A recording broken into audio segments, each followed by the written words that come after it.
Maraming nadismayang manonood dahil sa naging anunsyo ng Kapuso host na si Gabby Garcia patungkol sa pagbabagong magaganap sa oras ng pagpapalabas ng Pinoy Big Brother Celebrity Collab Edition sa GMA7.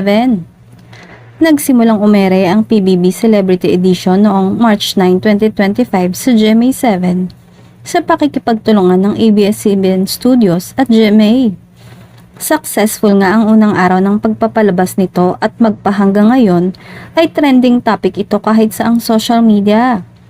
Mula sa original na 13 weeks na usual na haba ng isang season, ay extended ng ilang linggo ang hit reality show. At ngayon ay nasa ika-14th week na.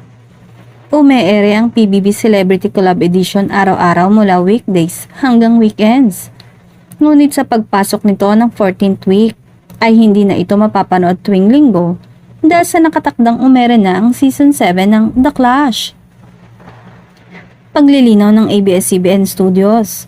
Bago pa nila na pagkasunduan ng pag-ere ng Pinoy Big Brother Celebrity Collab Edition sa GMA, ay nakatakda na talagang umere ang The Clash sa darating na linggo.